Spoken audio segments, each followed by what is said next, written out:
Hamilton টেস্টের খবর। শত বলে তামিম ইকবালের শতক, তারপরও সিরিজের প্রথম টেস্টের প্রথম ইনিংসে 234 রানে অল আউট বাংলাদেশ। প্রথম দিন কোনো উইকেট না হারানো নিউজিল্যান্ড 86 রানে দিন শেষ করেছে। বাংলাদেশের প্রথম ইনিংসের চেয়ে 148 রানে পিছিয়ে স্বাগতিক দল।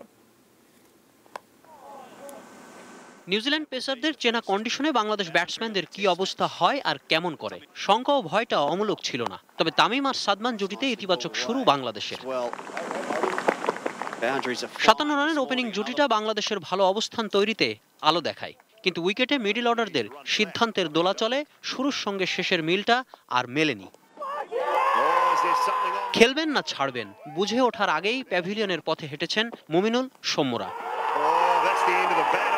আগাগোড়ায় শর্ট বলের দুর্বলতার স্পষ্ট চিত্র মাহমুদুল্লাহ ও মিঠুনের আউটে।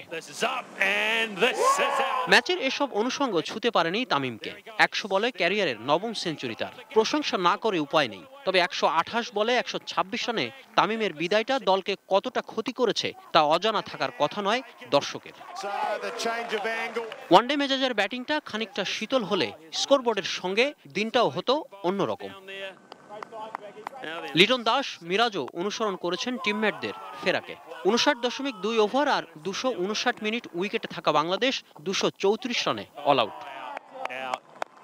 তামিমের অবদান বাদ দিলে বাকি 10 ব্যাটসম্যানের রান 109, যার মধ্যে লিটনের সর্বোচ্চ 29, সাদমানের 24 আর মাহমুদুল্লাহর 22, ওয়াগনারের 5 উইকেট।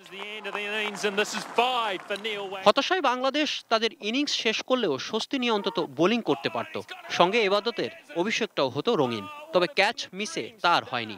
নিউজিল্যান্ডের স্কোরটাও তখন ছিল 0। জিত রাভালের অপরাজিত 51 আর 0তে জীবন পাওয়া ল্যাথামের 35 রানে দ্বিগুণ হতাশার সঙ্গে হ্যামিল্টন টেস্টে অনিশ্চিত ভবিষ্যৎ সঙ্গী করেই প্রথম দিন শেষ হলো বাংলাদেশের।